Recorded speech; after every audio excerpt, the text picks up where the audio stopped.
Hey guys, welcome to BK's Bullets. Today we're talking the Titans trailer. I'm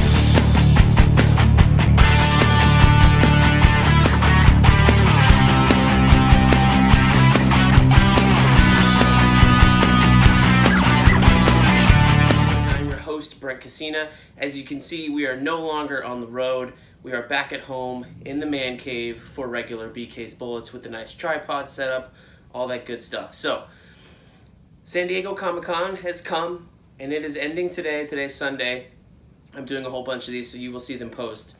And we saw some trailers. So we're going to do the Titans trailer first. That's the first one that dropped. I believe it was on Thursday or Friday. Now, this Titans trailer is a live-action show produced by Greg Berlanti, but it's for the new DC Universe streaming service. Now, let's talk a little bit about this. DC is trying to do this streaming service, and it's a little bit of mix of everything. It's supposed to have old movies, the DC animated universe movies, some of those, as well as new content, which is this Titans show, the Young Justice Outsiders show. Apparently there's a Swamp Thing and a Doom Patrol show coming as well as a Stargirl show and a Harley Quinn show. So that is a lot of shows, and I think that's going to be the main driver to the platform. They're also going to have comics, but those comics will be curated, so it's not going to be a one-stop shop for all your DC needs. And it's going to run you $7.99 a month.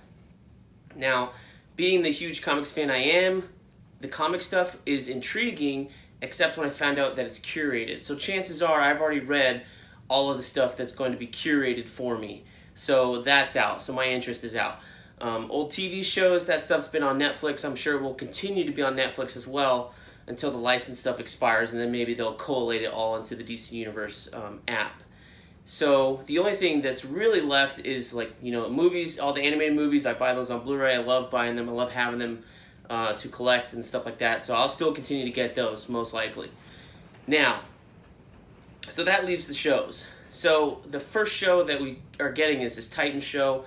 This Titans show has kind of been in development a long, long time. It was going to run, I think, on TNT a few years ago. They were saying that they were developing it for TNT.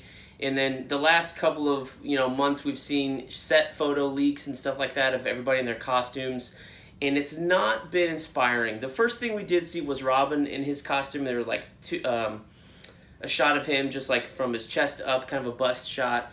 And then, we saw the set photo leaks of Starfire, Raven, Beast Boy, the other three heroes that make up this team. And then we had seen real photos, like production photos of Hawk and Dove. And Hawk and Dove looked great. Robin had looked great. And then we got this other photo of Robin. And it's like kind of a full body shot on I don't know if it was a Comic-Con poster or what. That looked pretty good. Then we got this trailer, and we had kind of seen the other characters walking down on the street, and we're going, oh man, those look cheap, because everybody's just dressed in their outfits that are like color coordinating, matching to their comic book costumes and stuff. So Beast Boy's got a jacket on, a leather jacket that's just red and white, and he's wearing like a red undershirt. It was almost like the Smallville approach, where Clark on Smallville would always wear either a red jacket with a blue undershirt, or vice versa, a blue jacket with a red undershirt. And that was it. That was like his two main outfits the entire 10 seasons. It was quite ridiculous. But anyways, it's kind of like that, and that was really disappointing, and it was almost confusing compared to what we had seen for Hawk and Dove. Hawk and Dove have full costumes. Robin has a full costume, so it's like, why isn't the attention and money being paid to the rest of the Titans? It doesn't make any sense. So we got this trailer, and this trailer is about Raven finding Dick Grayson, so it's confirmed it's Dick Grayson to be this Robin, and to have him help her fight her demons or something like that. So I'm guessing we're going for a Trigon story here in the first season. We just see those two characters interacting. I bet they've only shot maybe like 1 or 2 episodes by now. Typically the way that at least the CW shows have come and gone is that their season trailers that they produce at Comic-Con is basically all clips from the first episode of that season, because they're shooting, they start shooting just before Comic-Con and then continue all the way through like April or something like that with the holiday break, etc.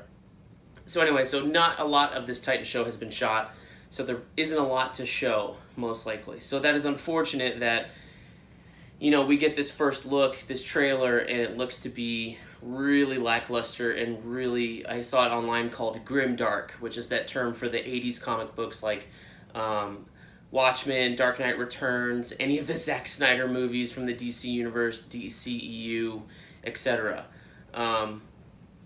And it was really, there was no jokes, it was all played serious.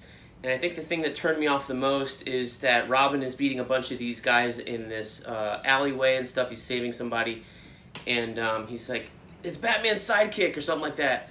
Or, Batman, and Robin, punches him in the face, and he's got blood on his face. Robin does, like, from him punching that other guy, and says, fuck Batman. And I was like, whoa, hold on a minute. And the other thing that kind of, gave you this thing, at the very beginning of the trailer, says this is rated TVMA, TV mature, so this is like an R-rated approach on the Titans. And that doesn't jive with me, I'm sorry. It doesn't. It doesn't. So, like, this era of the Titans, I haven't read any of the comic books from the George Perez, Marv Wolfman, New Teen Titans, where he started off with Robin, then he transitioned into Nightwing in that book first, before the rest of the DC Universe. So I guess they're kind of taking that beginning approach where Robin has split from Batman, so maybe we'll see him get a Nightwing costume. That will kind of be cool. But just this automatic grimdark approach thing, like no humor, no fun. Man, and even Hawk and Dove, the shots they have of beating on criminals are just brutal. And it just makes it seem like this is more... It's definitely a shift or a rift between this show and the other trailers we're going to talk about today for Shazam and Aquaman, where those are going in a totally different direction, more towards the light, more towards the sunshine, more towards the happy fun time, more like the Ant-Man type of movie or the Marvel Universe prototype of a fun comic book movie.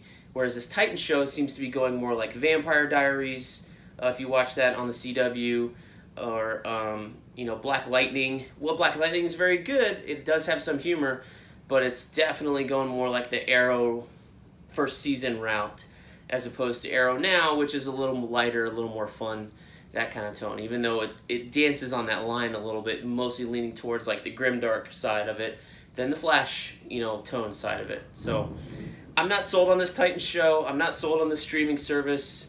I will definitely wait until there's a time where either the price drops or they include, maybe they say all of the DC Comics library will be included. I mean, let's face it, they have everything, lots and lots of comics scanned. Everything on Comixology that is available for sale, DC has in a digital archive somewhere ready to go to be put on this service. No ifs, ands, or buts about it. It's ready to go. Now, whether they have to process it for their software or their comic reader software as opposed to Comixology's guided view, I don't know. But all that stuff is already available. Years and years and years of Batman, Superman, all that stuff. If they were just to take all of that and shove it onto the DCEU or DC Universe streaming service or digital service, whatever, that would be a much bigger thing for me to go, oh, I want to definitely get that, because I will go back and read these old Titans comics I can't get my hands on. I mean, I can get them, but they would be more readily available at a low price, opposed to waiting for them to come on sale on Comixology or, picking them up at a con, etc., etc. But they're not doing that. They're curating everything, and so I don't know. I mean, if you're interested in rewatching Batman the Animated Series, Lois and Clark, all the, Birds of Prey, all the old DC shows, The Flash, all that stuff I'm sure will be on there. Old Superman movies, old Batman, Tim Burton movies. I'm sure this will be a good place for you if you don't already own them. A lot of that stuff I already own in other formats, so I'm not super interested in this service. And they haven't announced it for anything that is like a set-top box. I don't know if they even called it like Roku. Like, I think the issue is that they have the comics integrated, but I don't want to read comics on my TV. I just want to be able to watch these shows on my TV. And if you're telling me I have to watch it on my phone or my iPad, I'm less inclined to watch it. Same thing with like the movies and stuff like that. You need to put it on Xbox or something like that. You need to put it on the Roku box, Chromecast, whatever, that kind of thing, to get it to go, really. So anyway, that's my thoughts on the Titans trailer and the DC Universe streaming service at large. What do you guys think about the trailer? Let me know in the comments down below. Give me a thumbs up on this video if you liked it, thumbs down if you didn't, and as always, I will see you guys in the funny pages.